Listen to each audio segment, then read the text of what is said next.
আজকে 100 গ্রাম আটা আর 50 গ্রাম ক্ষীর দিয়ে দারুণ একটা ল্যাংচা বানিয়ে দেখাবো।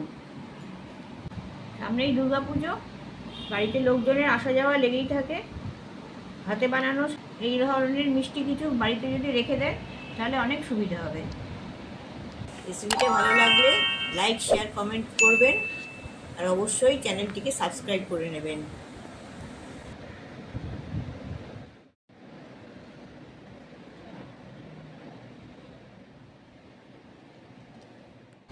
প্রথমে ক্ষীরটাকে আমি খুব মিহি করে গ্রেট করে নেব। এটা গ্রেট করা হয়ে গেছে। যে আটাটা মাপ করে রেখেছিলাম সেই আটাটা আমি এর সাথে এবার মিশিয়ে দিচ্ছি। চা চামচের 3 ভাগের 1 ভাগ খাবার সোডা দিচ্ছি। খাবার সোডাটাকে আমি আটার সঙ্গে মিক্স করে নিচ্ছি। 2 চামচ চিনি মিহি করে গুঁড়োনো আছে, এর সাথে মিশিয়ে দিচ্ছি। ঘরে যদি ক্ষীর না থাকে তাহলে আপনারা আটার সম পরিমাণ গুঁড়ো দুধ ব্যবহার করবেন, তাতেও ভালোই হবে। এর সাথে 1 চামচ আমি ভালো ঘি দিচ্ছি, যে আটার সাথে ভালো করে ঘিটা খুব ভালো করে মিশিয়ে দিতে হবে। যদি আপনারা গুঁড়ো দুধে করেন তাহলে ঘিয়ের পরিমাণটা আর 2 চামচ দেবেন, কেননা আমার এখানে ক্ষীরেতে তো ঘি একটু থাকেই, তাই জন্য আমি 1 চামচ ঘি দিচ্ছি। ঘিটা ভালো করে মিশিয়ে দিয়েছি। এবারে যে ক্ষীরটা রেখেছিলাম সেই ক্ষীরটা এর সাথে মিশিয়ে দিচ্ছি। খুব ভালো করে এটাকে মিশিয়ে নিতে হবে। আগে আটা আর ক্ষীরটা খুব ভালো করে মিশিয়ে নিয়েছি।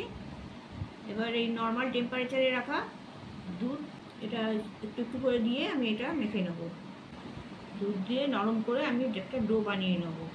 হাতের তালু দিয়ে খুব ভালো করে এটাকে মেখে নিতে হবে। খুব একটা নরমও হবে না, আবার খুব একটা শক্তও হবে না, কোনো রকম ডালা যেন না থাকে এর ভেতর। এটা আমার মাখা হয়ে গেছে। ঠিক এইরকম হবে নরমটা, হালকা চাপ দিলেই এটা বসে যাবে। এটা আমি ঢাকা দিয়ে 10 মিনিট রেখে দিচ্ছি। রেখে দিয়ে তারপরে আবার এটাকে আমি একবার ম্যাশ করে নেব। ততক্ষণে আমি রসটা বানিয়ে নিচ্ছি। এতে 2 কাপ চিনি আছে, এর ডবল আমি জল দেবো।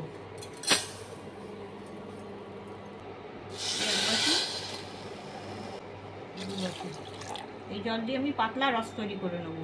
বেশি ঘন রস প্রথমে দিলে মিষ্টিতে টানবে না, তাই জন্য পাতলা রসেই দিতে হবে। আবার সেটাকে ফুটিয়ে নিয়ে একটু ঘন করে নিতে হবে। বড় এলাচির দানা হাফ ডাস্ট করে রাখা হয়েছে, সেটা একটু দিয়ে দিচ্ছি, এতে ফ্লেভারটা ভালো হবে।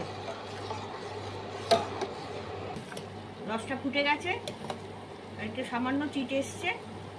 এই অবস্থাতেই আমি এটাকে নামিয়ে নেব, আর এর থেকে বেশি ঘন করব না। 10 মিনিট পরে ঢাকনা খুলেছি। এবার এটাকে একবার আমি মেখে নেবো ভালো করে, এরকম স্মুথ করে মাখতে হবে। এটা মাখা হয়ে গেছে। এবার এটাকে আমি ছোট ছোট লেচি করে কেটে নেবো। আপনি যেরকম মাপে করতে চাইবেন ঠিক সেরকম মাপে লেচিগুলো করবেন। আমি একটু বড় সাইজের করছি, এরকমভাবে। হাতেতে এমনিতেই ঘি বেরিয়ে আসছে, আমি আর হাতে ঘি মাখলাম না, তা নাহলে হাতে একটু ঘি মাখিয়ে নিতে হবে। নিয়ে এইভাবে গোল করে পাকিয়ে নিয়ে তারপরে এটাকে একটু হালকা করে লম্বা করে নিতে হবে। এইভাবে হাতে আস্তে আস্তে এরকম করে লম্বা করে এটাকে শেপ দিয়ে নিতে হবে। এতে গায়ে কোনো ক্র্যাক থাকবে না। এইভাবে বাকিগুলো আমি বানিয়ে নিচ্ছি। এগুলো ডিপ ফ্রাই হবে, সেই জন্য বেশ খানিকটা তেল দিয়ে দিচ্ছি। তেলটা একটু আঙুল দিয়ে দেখে নেবেন যে গরম হয়েছে কিনা। আমি আঙুল দিয়ে দেখলাম সামান্য গরম হয়ে গেছে। এবার আমি একটা ছেড়ে দিচ্ছি সেই তেলই।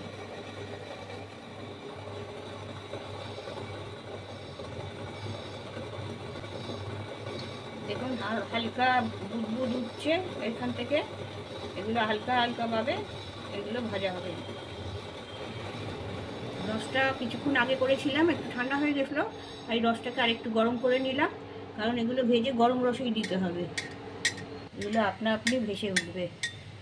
এগুলো সাইজে একটু বড়ও হয়ে যাচ্ছে, ক্রমশ গরম হয়েছে, এবার হালকা করে এগুলো ভেসে উঠছে। আঁচটা কমানোই আছে। এইভাবে তেলেতে খুন্তিটা চালাতে থাকলে এগুলো আপনা আপনি ঘুরতে থাকবে আর চারিদিকটা লালচে হয়ে যাবে। এইভাবে আপনারাও লালচে করে ভেজে নেবেন। এগুলো বেশ ব্রাউন কালার হয়ে গেছে। এবার এগুলোকে আমি একটা একটা করে তুলে রসে দিয়ে দেবো, গরম রসেই দিতে হবে।